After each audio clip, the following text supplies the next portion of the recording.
কোরআনুল কারীমের 16 নম্বর পারা 18 নম্বর সূরা, সূরা কাহাফ সূরাটার নাম।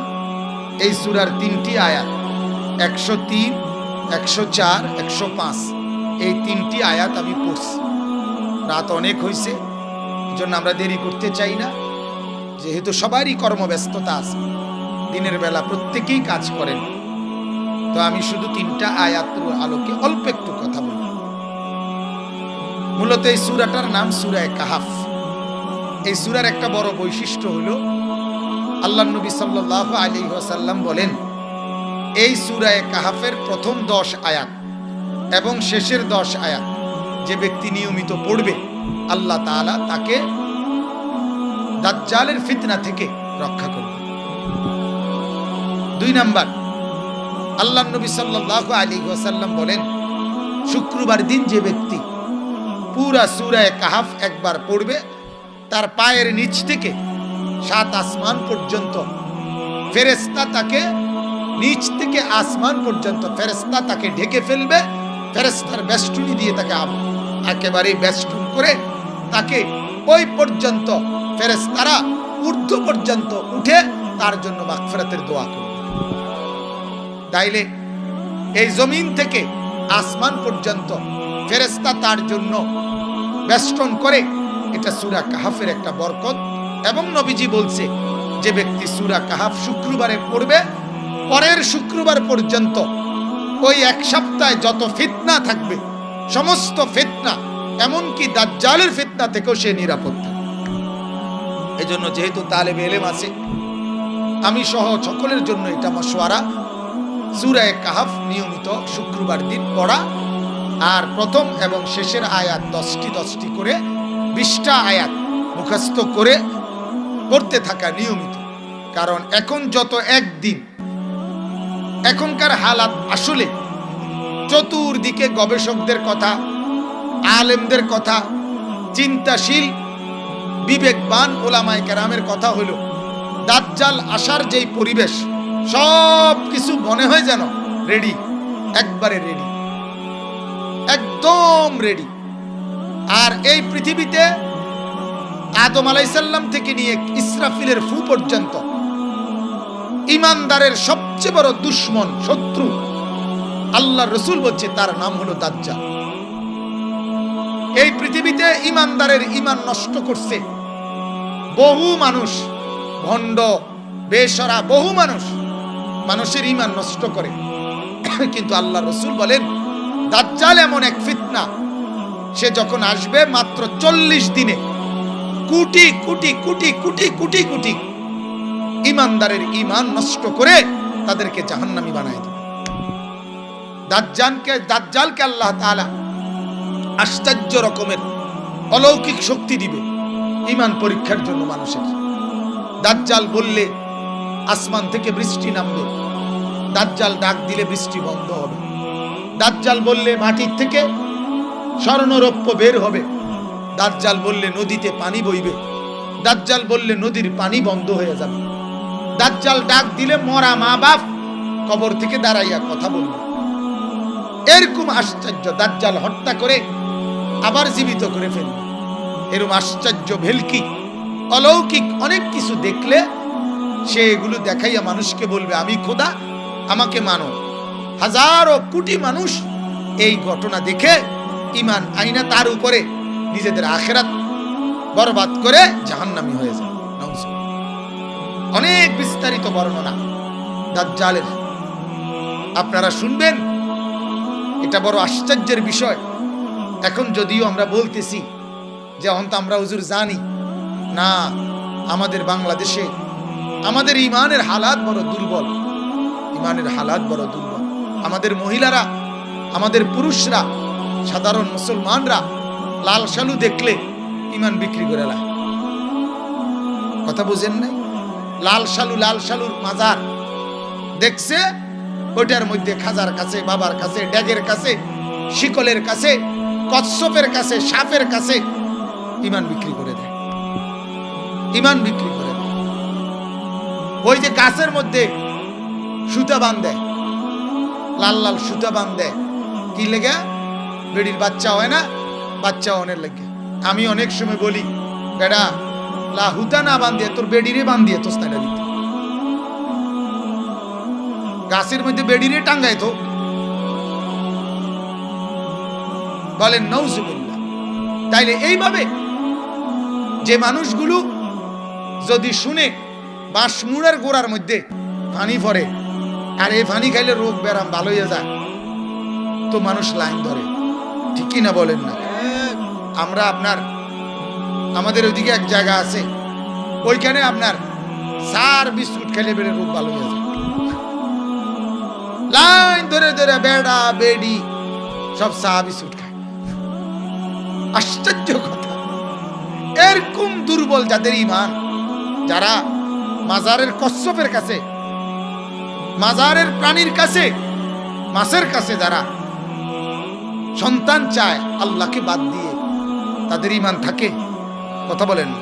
তাহলে ছোট্ট বিষয়ে যাদের ইমান চলে যায়, সেই দাজ্জাল যখন এই অলৌকিক, আরে যদি একটা লোকের মরা মা বাপ কবর থেকে দাঁড়ায়, তখনই তো সে আশ্চর্য হয়ে যাবে, কিরে কয় এ বেটা খোদা না তো কেডা খোদা? বলেন নাউজুবিল্লাহ। এজন্য দাজ্জালের ফিতনা একেবারে সবচেয়ে সাংঘাতিক ফিতনা। আর আমাদের সামনের জীবনটা প্রতি মুহূর্তে সম্ভাবনা, আগামী সম্ভাবনাগুলো, আগামীর পৃথিবীগুলো দাজ্জালের জন্য চতুর্দিকের পরিস্থিতি দেখলে মনে হয় যে দাজ্জালের সব প্রস্তুতি সম্পূর্ণ। আরে সবচেয়ে বড় কথা হলো, এই যে মুসলমানের ছেলেগুলো চুল রাখে, এই যে খাড়া খাড়া চুল যেগুলো এদিকে এদিকে এদিকে কাটা, এদিকে বিভিন্ন চুল রাখে, যে মডেলের চুল, এগুলো সব দাজ্জালের চুল। বিশ্বাস করেন, এগুলো সমস্ত চুল দাজ্জালের চুল। এটাই সত্য, এটাই বাস্তব, যে এগুলো দাজ্জালের চুল। হাদিসের মধ্যে আছে, মুসলিম শরীফের হাদিস, আল্লাহর নবী সাল্লাল্লাহু আলাইহি সাল্লাম বলেন, দাজ্জালের বৈশিষ্ট্য হলো ইন্নাহু শাবুন, দাজ্জাল যুবক হবে, কাতাতুন, দাজ্জালের চুল হবে এলোমেলো, আউলা ঝাউলা চুল। আমাদের এই ছেলে পেলেদের চুল এগুলো সব দাজ্জাল কাটিং চুল। তাহলে বুঝাই যায়, দাজ্জালের এই এলোমেলো চুল দেখে যেন মানুষ যেন না বলে, দেখছি তার চুল কেরুম, তার দেখতে কেরুম লাগে। এটা আর বলতে পারতো না, এটা বলতে পারবে না। কেন? কারণ দাজ্জালের চুলের কাটিং যেটাই হোক, ওই কাটিং তো চলতেই আছে। কথা বুঝেন নাই? এই জন্য আগের থেকে ইহুদিরা দাজ্জালের আকৃতির যা সবকিছু রেডি করাই দিছে, যে মুসলমানের সমাজে আপনারা দেখবেন, বাইচা থাকলে দেখবেন, এই কিছুদিনের মধ্যে দেখবেন পৃথিবীতে এক চোখওয়ালা এটা ফ্যাশন হয়ে দাঁড়াবে। এই অচিরে অচিরে এমন চশমা আসবে, এমন মডেল আইব, যে মডেলে চোখ একটা আটকায় রাখছে, এটা কবে এটাই ডিজাইন। কারণ ওই যে দাজ্জাল এক চোখা। কথা বুঝছেন? দাজ্জালের চুলকে ইবলিস এখন সেলুনে দাড়ি শেভ করার কোনো মেহনত নাই, দাড়ি শেভ নিয়ে আলাদা কোনো মডেল নাই। এখন যত মডেল সেলুনে কিনিয়া, এটা গত 3 বছর আগেও ছিল না। কারণটা কি? কারণ এটা হলো দাজ্জালের প্রচারণা, ইহুদিদের প্রচারণা। এজন্য আমার ভাইরা, আমার বাবারা, দাজ্জালের ফিতনা বড় সাংঘাতিক ফিতনা। এ কারণে ঈমান হারা হয়ে যাবে, মানুষগুলো ঈমান থেকে বিচ্ছিন্ন হয়ে যাবে। এজন্য সূরা, কথা না বললে ভালো, কথা না বললে ভালো। তাইলে আমি চাই না আমিও জাহান্নামী হই, আমার সন্তান, আমার বিবি বাচ্চা ওরাও যেন জাহান্নামী না হয়। এটা প্রত্যেকে চাওয়া উচিত কিনা বলেন না? আমার কষ্টে আমি দেখলাম যে আমার সন্তান জাহান্নামের আগুনে পুড়বে, এর চাইতে বড় আফসোসের কি?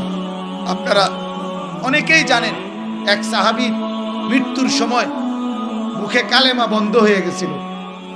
আল্লাহর নবী ওনার মাকে বলছিলেন, মা আমি শুনছি, সংক্ষেপে বলতেছি আর কি, যে মা তোমারে কষ্ট দিছে তোমার ছেলে, এ কারণে তার জবানে কালেমা উচ্চারণ হচ্ছে না, তুমি মাফ করে দাও, তাইলে কালেমা উচ্চারণ হবে।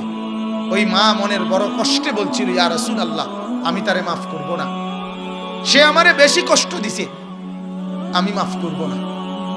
আল্লাহর নবী সাল্লাল্লাহু আলাইহি সাল্লাম যখন দেখলেন মহিলাটা কোনোভাবেই মাফ করবে না, শক্ত হয়ে আছে, তখন হাদিসে আছে আল্লাহর নবী সাল্লাল্লাহু আলাইহি সাল্লাম হযরতে বেলালকে বলছে, বেলাল আগুন লাগাও, লাকড়ি জমা করো, আগুন ধরাও। আগুন ধরাইবার সময় মহিলা জিজ্ঞাসা করছে, ইয়া রাসূলুল্লাহ, আগুন ধরাইয়া কি করবে? বলছে, মা, তোমার ওই ছেলে যার মুখ দিয়ে কালেমা বের হচ্ছে না, তারে এখনই আমি নিজের হাতে আগুনের মধ্যে ফেলে দেব, আগুনে জ্বালায় দেব তোমার সন্তান।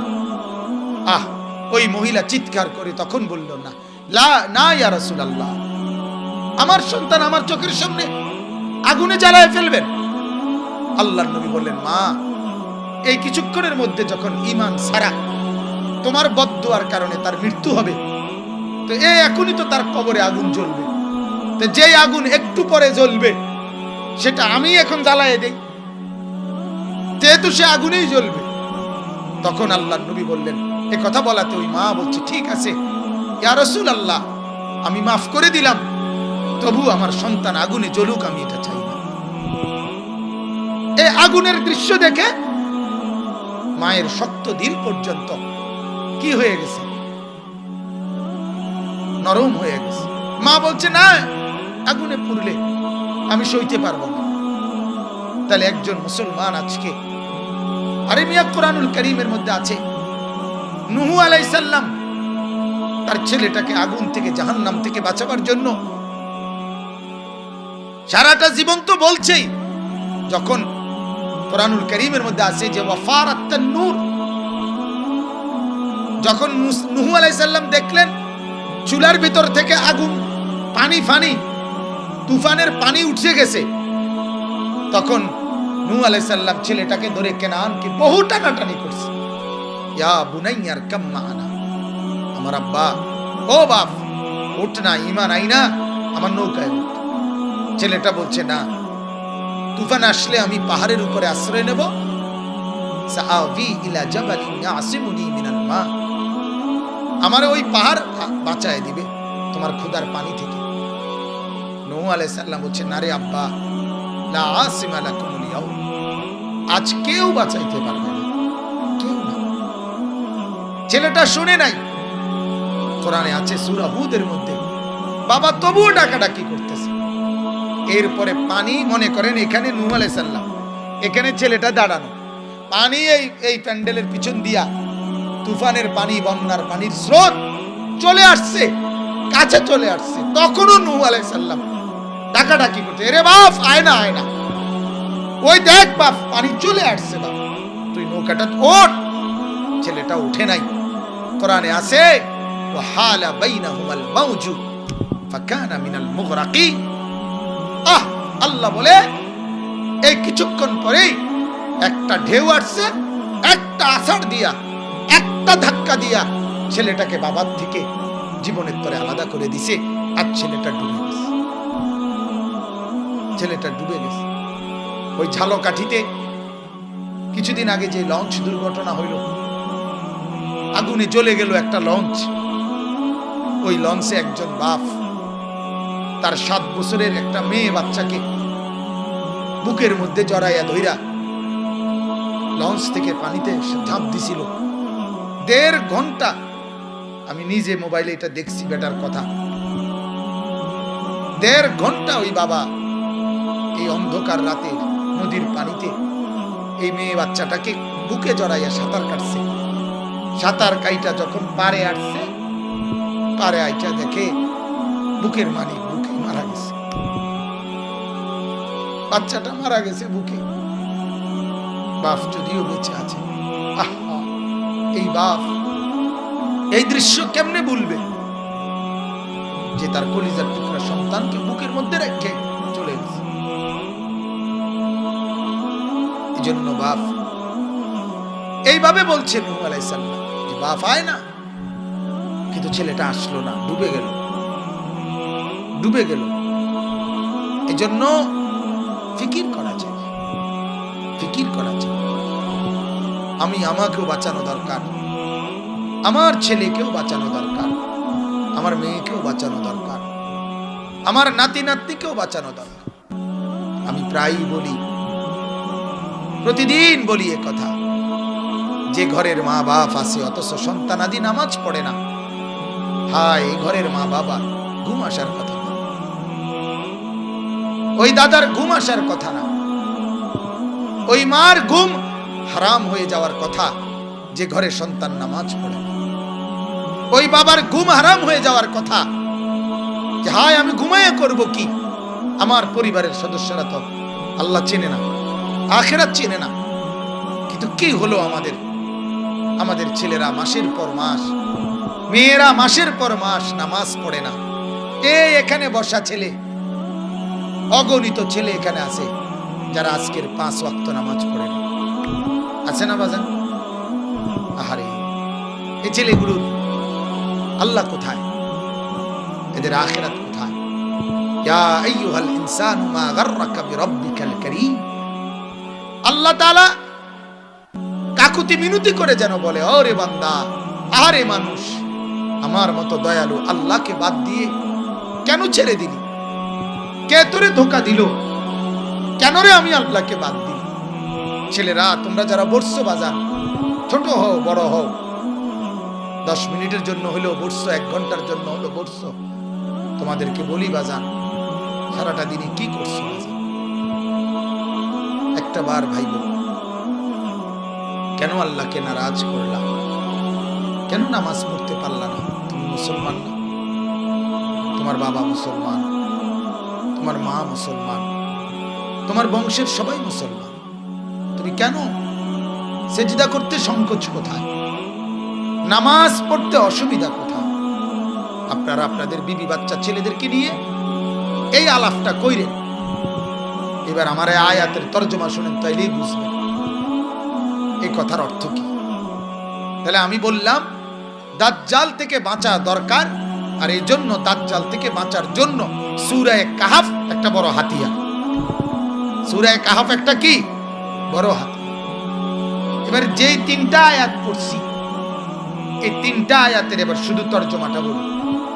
আল্লাহ তাআলা বলেন, কুল হাল নুনাব্বিউকুম বিল আখসারিনা আমালা। আল্লাহ বলেন, ও নবী আপনি বলে দেন সবাইকে, বিল আখসারিনা আমালা। আল্লাহ পাক বলেন, নবী আপনি জানিয়ে দেন, ও মানুষ শোনো, তোমাদের কাদের কাদের সারা জীবনের সমস্ত মেহনত বৃথা। 30 বছরে যা করলা, 60 বছরে যা করলা, 40 বছরে যা করলা, সব বৃথা গেছে। এরা কারা কারা? আল্লাহ বলেন এটা বলে দেন, ও মানুষ শোনো, তোমাদের কার কার সারা জিন্দেগির মেহনত আমল বৃথা গেছে। খাসারা খাসারা বিল আখসারিন, খাসারা গেছে, বরবাদ গেছে। কারা কারা? কাদের আমল? এই আল্লাহ তাআলা বলেন, এটাই কথা আমার, আল্লাযীনা যাল্লা সাইয়ুহুম ফিল হায়াতিদ দুনিয়া, যারা তাদের এক জীবন পুরাটা সকাল থেকে রাত পর্যন্ত পুরাটা জীবন শুধু দুনিয়া সাজাইবার জন্য পরিশ্রম করছে। অহুম ইয়াহসাবুনা আন্নাহুম ইউহসিনুনা সুনআ, আর মনে মনে ভাবতেছে আমি বড় ভালো কাজ করছি। আল্লাহ বলেন সারা জীবনের মেহনত, সারা জিন্দেগির মেহনত শুধুই দুনিয়া সাজানো। 60 বছরে ওনার অর্জন কি? 60 বছরে ওনার অর্জন 1 সেট সোফা, একটা ফ্রিজ, একটা ওয়াল শোকেস, একটা ডাইনিং টেবিল, 6টা চেয়ার, একটা ফ্রিজ, একটা ডিপ ফ্রিজ, 3টা খাট, একটা বক্স খাট, 3 ডজন প্লেট, চায়ের কাপ, এই সমস্ত বাসন কুসন, এই ঘর, এই বিল্ডিং, এই টাইলস, 10 শতক জায়গা, দেবীর দ্বারে 5 শতক জায়গা, এই হিসাবটা উনি বুঝাইল, এই হলো আমার জীবনের অর্জন। আর মনে মনে তৃপ্তি, আমি অনেক কিছু করছি, জীবনে অনেক কষ্ট করছি, গল্প বলে ফুতের কাছে, নাতির কাছে, জীবনটা কত কষ্ট করছি ফুত, আরে নাতি কত কষ্ট আমি করছি, এই আলাপ মারে, গল্প করে গল্প। আল্লাহ বলেন শুধু দুনিয়া সাজালো। কিন্তু এবার জিজ্ঞাসা করেন, চাচা ছেলে নামাজ পড়ে? 3 জন উঠারে। 3 ছেলে যে বিদেশ থাকে, ওরা সেখানে নামাজ পড়ে তো কে জানে, আমি কি তা করতে পারি?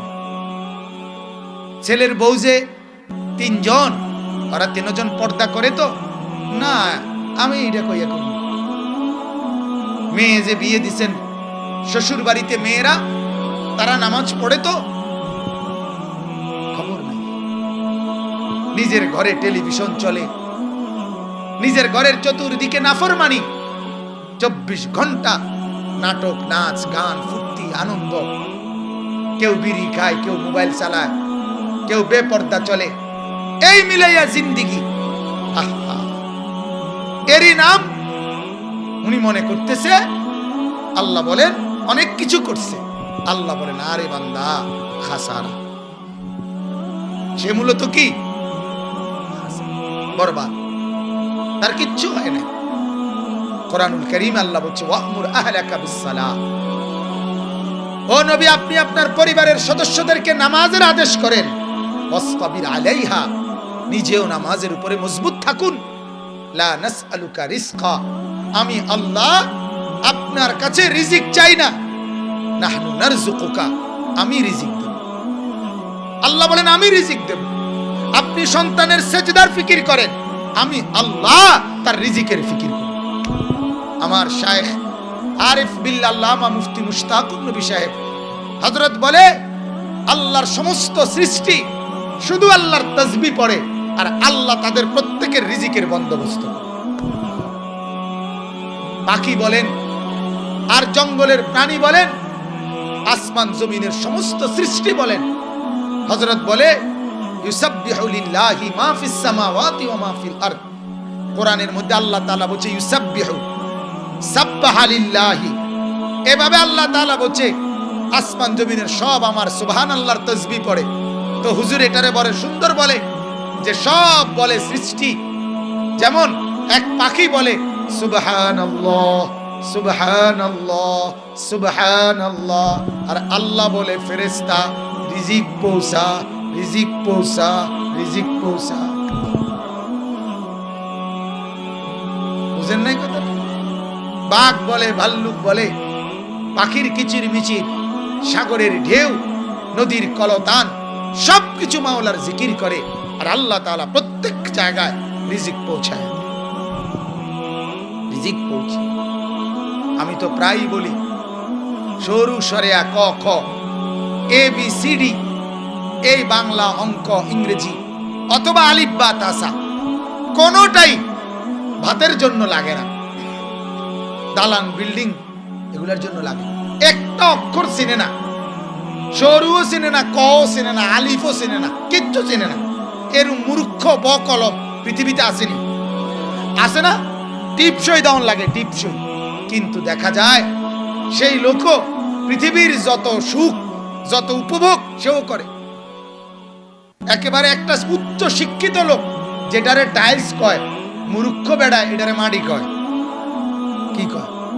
তো একেবারে উচ্চ শিক্ষিত লোক যেটারে ফাঙ্গাস মাছ কয়, একজন মূর্খ লোক এটারে তেলাপিয়া কয়, কি কয়?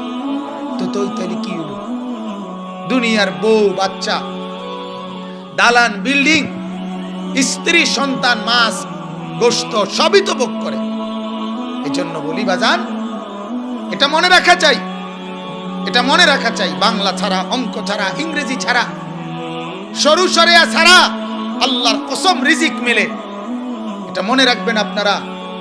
মালিকের এই জমিন আম দস্তরখান, এটাকে একটা দস্তরখান বানাইছে আল্লাহ। এই জমিনটা একটা আল্লাহর দস্তরখান। আল্লাহ বলছে আমার দস্তরখান খোলা, সবার জন্য অনুমতি। ডাকলেও খাওয়াবো, না ডাকলেও খাওয়াবো, মানলেও খাওয়াবো, না মানলেও খাওয়াবো, সেজদা দিলেও খাওয়াবো, সেজদা না দিলেও খাওয়াবো, ঈমান থাকলেও খাওয়াবো, ঈমান না থাকলেও খাওয়াবো। আরে শুধু মানুষ না, জানোয়ার হইলেও খাওয়াবো, কুত্তারও খাওয়াই আমি, শুয়োরকেও খাওয়াই, সবকিছুকে আমি আল্লাহ খাওয়াই, রিজিক দেই। আল্লাহ বলে তবে বান্দা সেজদা ছাড়া, কোরআন ছাড়া, গোলামি ছাড়া, বন্দিগি ছাড়া, নামাজ ছাড়া আমার আখিরাতের নিয়ামত 1 ইঞ্চিও মিলবে না। বাংলা ছাড়া দুনিয়া মিলে, অঙ্ক ছাড়া দুনিয়া মিলে, কিন্তু সেজদা ছাড়া আখিরাত মিলবে না, কোরআন ছাড়া আখিরাত মিলবে না। এজন্য মাদ্রাসা আর অন্য শিক্ষা প্রতিষ্ঠান এক কথা না, এক কথা না। মাদ্রাসারে আমি তো পরিষ্কার বলি, মাদ্রাসা শিক্ষা প্রতিষ্ঠান না। মাদ্রাসা বাচ্চাদের কোনো পড়ালেখার জায়গা না। মাদ্রাসা তাকে বলে যে নিজেকে ইমানদার পরিচয় দিবে, সে তার পুরা জীবনের যত প্রয়োজন আখিরাতের জন্য, জান্নাতে যাওয়ার জন্য সবকিছু সংগ্রহ করবে যেখান থেকে, ওই ফ্যাক্টরি, ওই কারখানার নাম মাদ্রাসা। মাদ্রাসা জওয়ানেরও দরকার, মাদ্রাসা বুড়া মিয়ারও দরকার, নারীরও দরকার, পুরুষেরও দরকার, বাচ্চারও দরকার, মেয়েরও দরকার, ছেলেরও দরকার, ছোটরও দরকার, বড়রও দরকার। মাদ্রাসা শুধু পড়া শিখায় না, আখলাক শিখাবে, জিন্দেগি শিখাবে, সমস্ত কিছু শিখাবে। এজন্য আল্লাহ তাআলা এখানে বললেন যে লোকটা শুধুমাত্র দুনিয়ায় অর্জন। কত লোক আছে এই সকাল থেকে রাত 12টা পর্যন্ত শুধু ভাত তরকারি, শুধু দোকান, ব্যবসা, চাকরি, ক্ষেত, খামার, অটো, সিএনজি, মুদি, চা, বন, বিস্কুট, বিড়ি, সিগারেট, এই জীবন সারাটা দিন।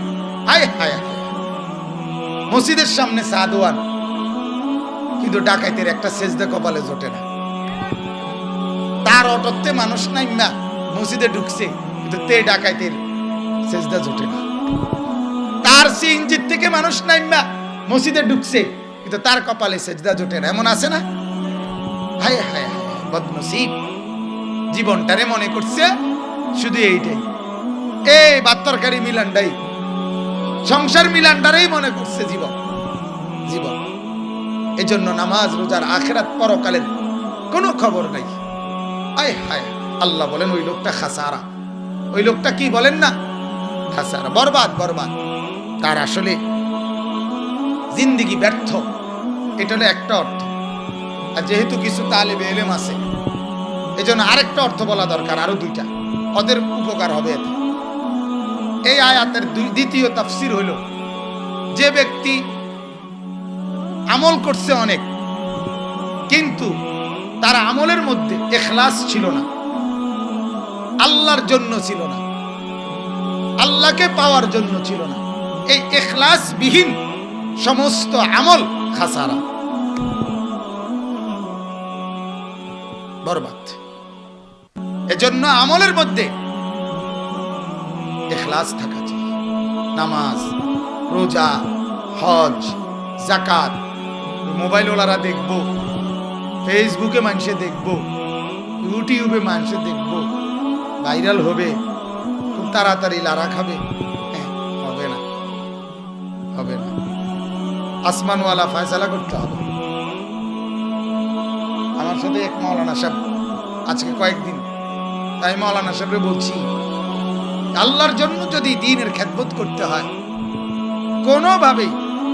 কোনোভাবে শুধু আল্লাহর কাছে চাইতে হবে, শুধু আল্লাহর কাছে চাইতে হবে, এবং রাত 2টা, দিনের 2টা সমান মনে করতে হবে। অর্থাৎ এই পরিমাণ মেহনত করতে হবে যে দিনের 2টা, রাতের 2টা সমান। 24 ঘন্টা ইমানদারের মেহনত, ইমানদারের কোনো বিশ্রাম নাই। নাফরমানের বিশ্রাম আছে।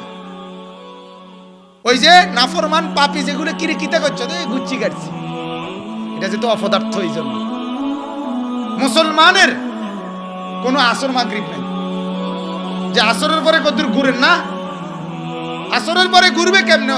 আল্লাহ যেখানে বলছে ওয়াল আসরি ইন্নাল ইনসানা লাফি খুসর, আরে বান্দা আসরের ওয়াক্ত হয়ে গেছে, এখনো তো তুই খাসারা, আখিরাত কখন কামাইবি? এই কথা যে কানে বাজে যার, হে আসরের পরে অবসর পাবে কেন?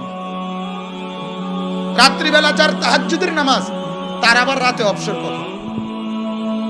আম্মান হুয়া কানিতুন আনা আল-লাইলি সাজিদান, এই আয়াত যার শোকে, সে আরে রাত্রে কুমিল লাইলা যার কানে, সে রাত্রে ঘুমাবে কখন?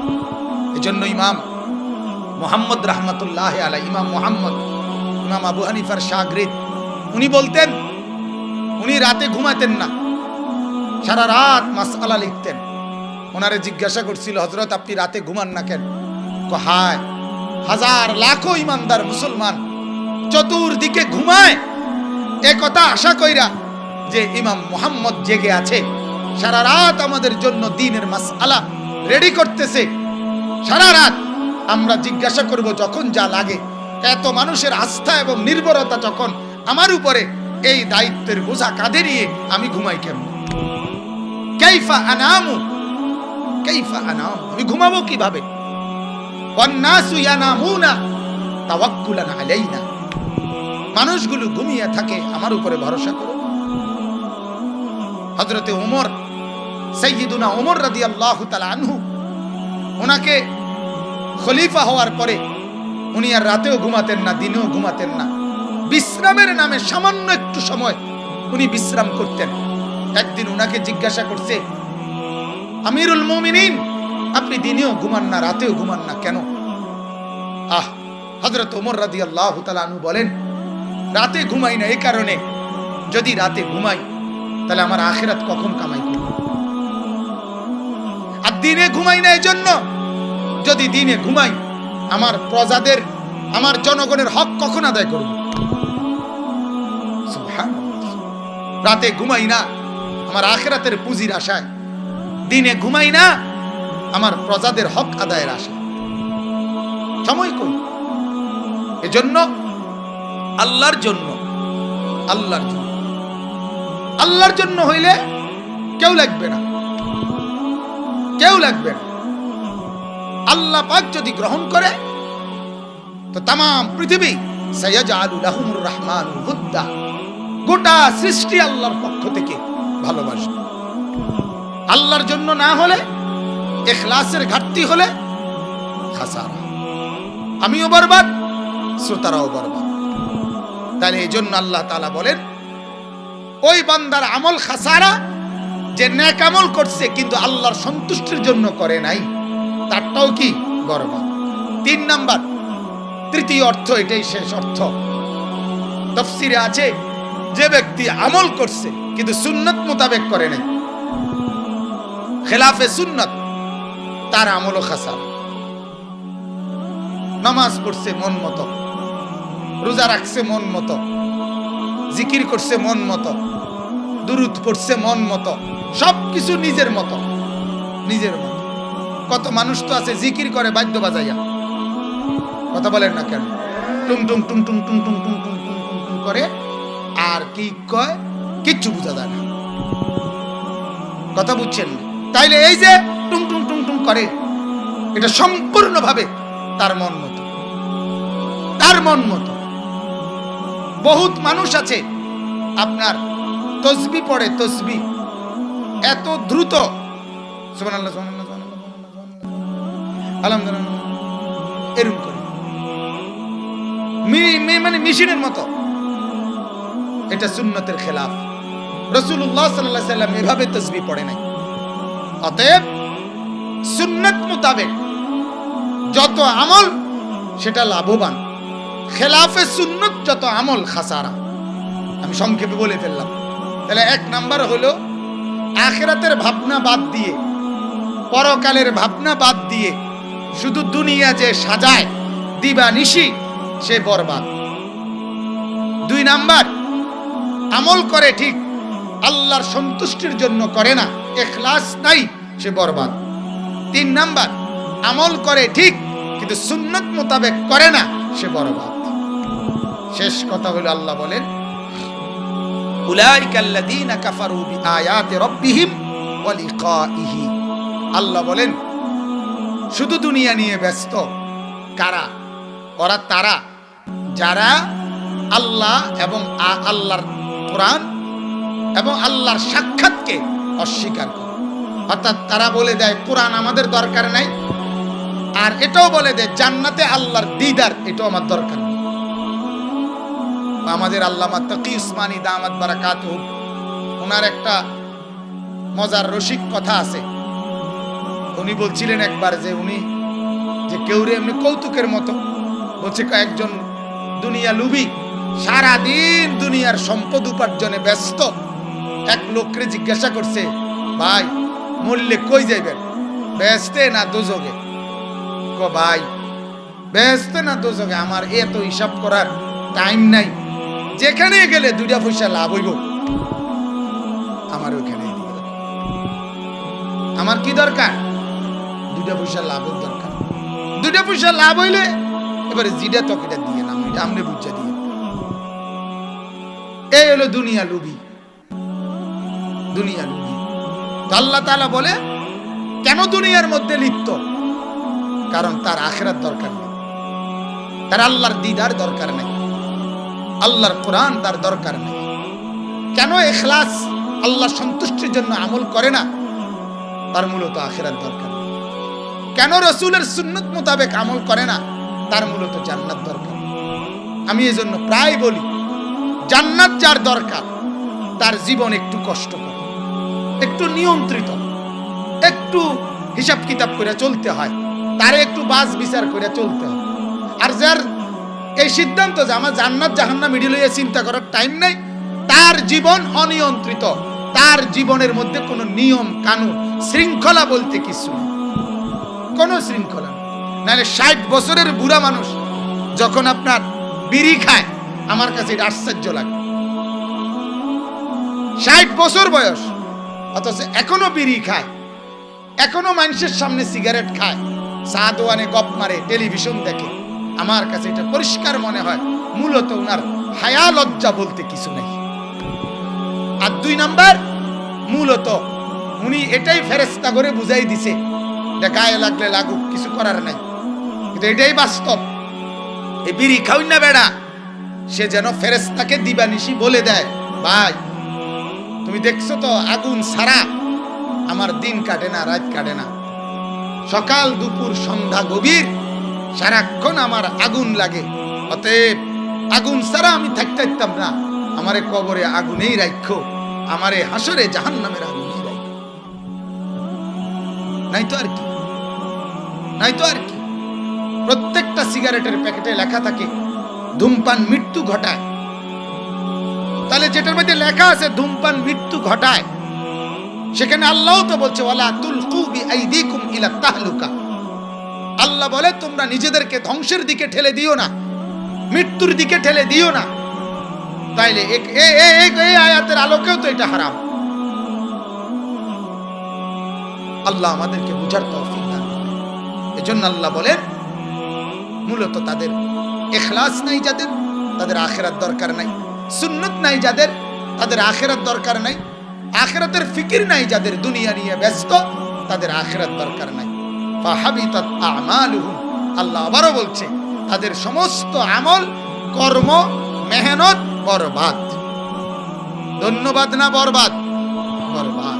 এরপর শেষ কথা আল্লাহ বলেন ফালা নুকিমু লাহুম ইয়াউমাল কিয়ামাতি ওয়াজনা। কিয়ামতের দিন তাদের 60 বছরের সমস্ত কর্ম মেহনত আমল নামার মিজানের পাল্লার মধ্যে দিলে একটু ওজনও আসবে না। 60 বছরের এই সোফা খাট পালক যায় দকিটার ভিত্তি, যার ওজন আর হতো না। কারণ আখিরাত তো ভাবে নাই, পরকালের চিন্তা করে নাই। এজন্য আমার বাপ আমার ভাই যারা আছেন, বসছেন, কষ্ট করছেন অনেক রাত, আমি আপনাদের সবার জন্য দোয়া করি। আপনাদের কাছে অনুরোধ, আপনারা প্রত্যেকে মাদ্রাসার সংস্পর্শে আসবেন, বলেন ইনশাআল্লাহ। মাদ্রাসায়ে নূরে মদিনা, এই মদিনার ইলম আমার ভাইরা উদ্যোগ নিয়ে করছে। কোরআনুল কারীমের মধ্যে আছে মুসা আলাইহিস সালামের মাকে আল্লাহ যখন মুসা নবী জন্ম নিছে, মুসা আলাইহিস সালামের মাকে আল্লাহ তাআলা বলছিল, মুসার মা আমি বুঝতে পারতেছি তুমি ভয় পাচ্ছ, এই বাচ্চাটাকে দুধ খাওয়াইতে সাহস হচ্ছে না, কারণ ফেরাউনের বাহিনী আইসা হত্যা করে ফেলবে। তো এক কাজ করো, বাক্সত বইরা ফাআলকিহি ফিল ইয়াম, তারে পানি থালায় দাও, সাগরে ফেলে দাও। আল্লাহ তখন বলে ওয়ালা তাখাফি ওয়ালা তাহজানি, ও মুসার মা ভয় পেও না, চিন্তা করো না। ছেলেটাকে এই ছোট্ট কুলের বাচ্চাটাকে বাক্স ভরে সাগরে ফেলে দাও। ইন্না রাদ্দুহু ইলাইকে, আমি আল্লাহ ওয়াদা দিলাম এই বাচ্চা আবার আমি তোমার কাছে ফেরত দেব। এরপরে এটা শেষ কথা না, পরের কথাটা বড় আশ্চর্য। আল্লাহ বলেন ওয়াজাইলুহু মিনাল মুরসালিন, আল্লাহ বলেন ও মুসার মা, তোমার কাছে তো বুঝো নাই, তুমি এটা সামান্য একটা ছেলে না, না না, ছেলে মনে করে আমারে দিয়ে দাও, সাগরে ফেলে দাও, আমি আল্লাহ রসুল বানিয়ে তোমার কাছে ফেরত পাঠাবো। কি বানিয়ে?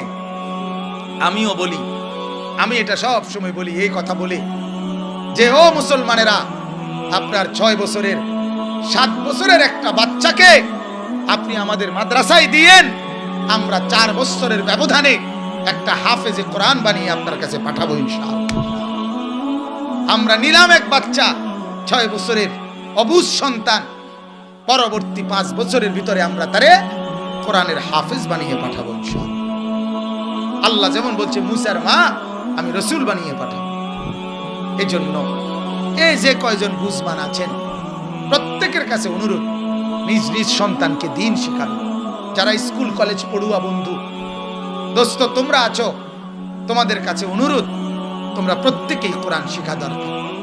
একটা ছেলে বাংলায় ভালো, অঙ্কে দুর্বল, অঙ্কে ভালো, ইংরেজিতে দুর্বল, এটা মেনে নেওয়া যায়, কিন্তু কোনো মুসলমান কোরআনে দুর্বল এটা মেনে নেওয়া যায়, এটা কোনো মুসলমানের পরিচয় হইতে পারে না।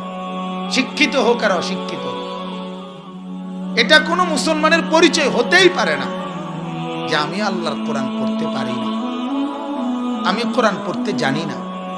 তুমি পড়ো বন্ধু, একেবারে আটলান্টিক মহাসাগরে যত পানি তুমি এত বেশি পড়ো, হিমালয় পর্বতটা ফইরা বাইতে পড়ো, তুমি কোনো মানা নাই, কিন্তু কোরআনকে বাদ দিয়ে না, আখিরাতকে বাদ দিয়ে না।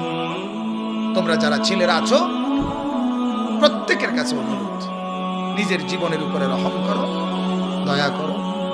তু আগার মেয়েরা নিহি বনতা না বন আপনা তো, আমার জন্য হইও না, পৃথিবীর কিছু করো না উপকার, তো নিজের ক্ষতি করো না, নিজের ক্ষতি করো না। বাপ, যে ছেলেটা একটা সেজদা দেয় না ওই ছেলেটা বন্ধু না, তার লগে চলল, ওই অসভ্য জানোয়ারে তোমারে বরবাদ করে দিবে। কোন বিড়ি খাওয়াই না ছেলে প্রথম দিন নিজের থেকে বিড়ি খানা শুরু করে না, কোন অসভ্য জানোয়ারে তারে ধীরে ধীরে বন্ধু নামের দুশ্মনে, বন্ধু নামের ইবলিস তারে বিড়ি খানা শিখেছে। কোন নেশাখোর প্রথম দিন নেশা শুরু করে নাই নিজে নিজে, কোন জানোয়ার আরেক অসভ্য সে তারে এই নেশা করা শিখেছে। কোন মেয়ের প্রেমে পড়ে যেই ছেলে, ওই জঙ্গলি নিজে নিজে এটা শিখে নাই, আরেকটা বেয়াদব আরেক লম্পট যুবক তারে এই নষ্টামি শিখাইছে। এজন্য বন্ধু বড় খতরনাক, বন্ধু বড় খতরনাক, বন্ধু বড় বিপজ্জনক। যে বন্ধু নামাজ পড়ে না সে বন্ধু না, সে সরাসরি ইবলিস, সরাসরি এটা ইবলিস, এটাই শয়তান। কোরআনে আল্লাহ বলছে লাম ইয়াকুম মিনাস সাজিদিন, আল্লাহ ইবলিসের পরিচয় বলছে। ইবলিসকে জানো যে সেজদাকারীদের অন্তর্ভুক্ত ছিল না, তাহলে সেজদাকারী নয় যে, আল্লাহ বলে এটা ইবলিস। তাহলে শয়তান মানুষের বন্ধু হয় কিভাবে? এজন্য ছেলেরা যারা আসো নিজেরা মাদ্রাসার পরিবেশে আইসো, হুজুরদের কাছ থেকে দিন শিখবা, ওলামায়ে কেরামের কাছ থেকে দিন শিখবা। সপ্তাহে একদিন পারো, অল্প একটু সময় কিছু কিছু আল্লাহর কোরআন পড়ো, নামাজ রোজা শিখো, দেখবা চেহারাও ভালো হবে, আখিরাতও ভালো হবে। আর আপনাদের কাছে এই মাদ্রাসার ব্যাপারে আবারও বললাম, মাদ্রাসার জন্য দোয়া করবেন, মাদ্রাসায় আপনাদের সন্তানকে পড়তে দিবেন, মাদ্রাসার জন্য দান সাদকা করবেন, বিশেষ করে আপনাদের বাচ্চাদেরকে পড়তে দিবেন। দেখবেন শেখুল হাদিস আল্লামা আজিজুল হক রহমতুল্লাহ আলাইহি বলছে যে নবীজি বলছে আলেম নবীর ওয়ারিস। হুজুর বলেন এই হাদিস নবী 2 কথা বুঝাইছে, এক আলেমের মর্যাদা বুঝাইছে, আর প্রত্যেকটা ইমানদার উম্মতকে বুঝাইছে একজন আলেম আমি নবীর ওয়ারিস, অতএব তোমরা যদি আমাকে মহব্বত করো তাহলে আমার ওয়ারিসের দলভুক্ত তোমার সন্তানদেরকেও বানাও। এজন্য আল্লাহ তাআলা যেন এই মাদ্রাসা কবুল করে, আমাদেরকেও কবুল করে, আমিন। ইখলাস আর তাকওয়ার সাথে আখিরাতের ফিকির নিয়ে সুন্নাত মোতাবেক দুনিয়ার লোভে না পড়ে আমরা যেন আমাদের সমস্ত আমল করতে পারি। আল্লাহ আমাকেও কবুল করুক, আপনাদেরকেও কবুল করুক, সমস্ত তালিবে ইলমকেও আল্লাহ তাআলা কবুল করুক। মাদ্রাসার যত তালিবে ইলম এখানে আছে আল্লাহ তাআলা প্রত্যেককে ঈমান আমলের দৌলত দান করেন, ইখলাস আর তাকওয়া দান করেন।